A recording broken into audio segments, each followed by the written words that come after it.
जय माता रानी। दोस्तों, आज है महाअष्टमी। तो मैं महाअष्टमी की महागौरी की व्रत कथा आप सभी के लिए लेकर के आई हूँ। जैसा कि नवरात्रि के 8वें दिन माँ दुर्गा के महागौरी स्वरूप की पूजा की जाती है।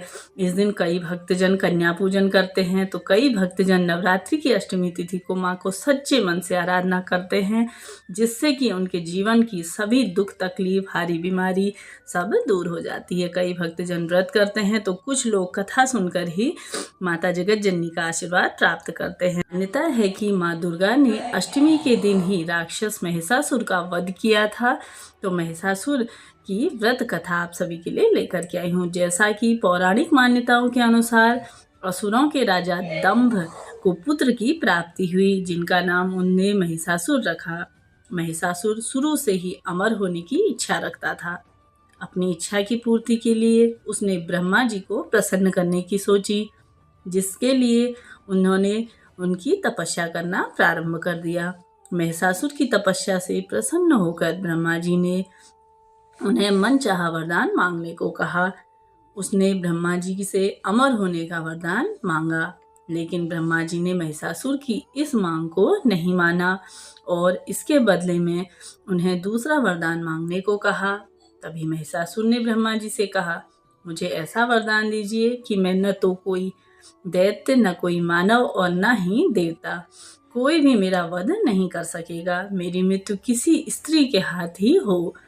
ब्रह्मा जी ने महिषासुर को ये इच्छा पूरी करते हुए उसे वरदान दे दिया, जिसके बाद वह अहंकार से भर उठा और वह अंधा होकर सभी पर अत्याचार करने लगा। उसने अपनी सेना के साथ पृथ्वी लोक पर आक्रमण कर दिया। पृथ्वी पर चारों तरफ हाहाकार मच गया।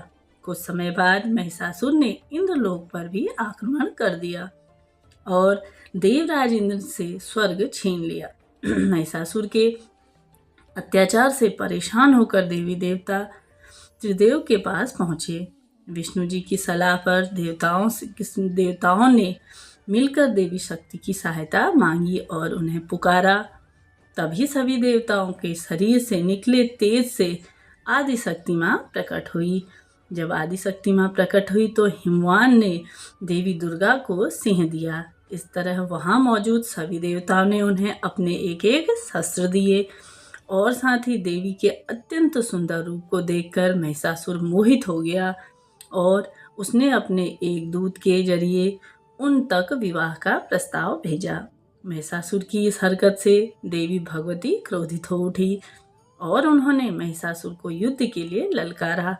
इस तरह दोनों के बीच घमासान युद्ध हो गया।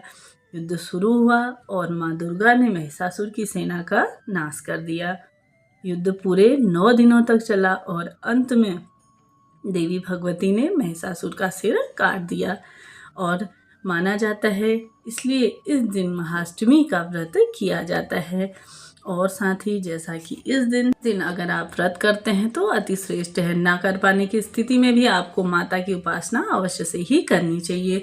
कन्या पूजन इत्यादि करिए। हलवा पूड़ी खीर का माँ को भोग अवश्य से ही लगाना चाहिए। देवी दुर्गा की मूर्तियाँ तस्वीर के सामने मंत्रों का उच्चारण अवश्य से ही करना चाहिए। जैसा कि मासिक दुर्गा अष्टमी के दिन माता रानी का पूजन उपासना करने से समस्त कष्ट दूर हो जाते हैं। साथ ही साथ जैसा कि कुछ सरल से मंत्र हैं, जैसा कि या देवी सर्वभूतेषु माँ शक्ति रूपेण संस्थिता नमस्तस्यै नमस्तस्यै नमस्तस्यै नमो नमः। चाहे तो इस मंत्र का जाप कर लीजिए, चाहे तो सरल से मंत्र सर्वमंगल मांगल्ये शिवे सर्वार्थ साधिके शरण्ये त्र्यंबके अंबिके गौरी नारायणी नमस्तुते। यह भी मंत्र है। आप चाहें तो इनमें से कोई सा भी एक सरल सा मंत्र, ओम जयंती मंगला काली भद्रकाली कपालिनी दुर्गा क्षमा शिवा धात्री स्वाहाय सुधाय नमस्तुते, इन सब में से आप चाहें तो कोई सा भी एक सरल सा मंत्र ले लीजिए। पूरा दिन उसका जाप करिए, व्रत रखिए और साथ ही साथ माता रानी के, क्योंकि माना जाता है गुप्त नवरात्रियों में मंत्रों का सरलतम मंत्र मैंने आपको बताए हैं, इनका पूरा दिन आप जाप करिए। माना जाता है गुप्त नवरात्रि में मंत्रों का उच्चारण करने से आपको समस्त प्रकार के रोग कष्ट और साथ ही घर में सुख समृद्धि का वासा होता है। आपकी कोई इच्छा मनोकामना है तो उसके लिए भी माँ जगत जननी से हाथ जोड़ के आप सभी कामना कर सकते हैं। इन मंत्रों को आप बैठ कर के जाप कर सकते हैं। पूरा दिन माता की भक्ति में आप बिताइए और साथ ही साथ अपने जीवन को सफल बनाइए। मिलते हैं अगले वीडियो में, तब तक के लिए जय माता रानी।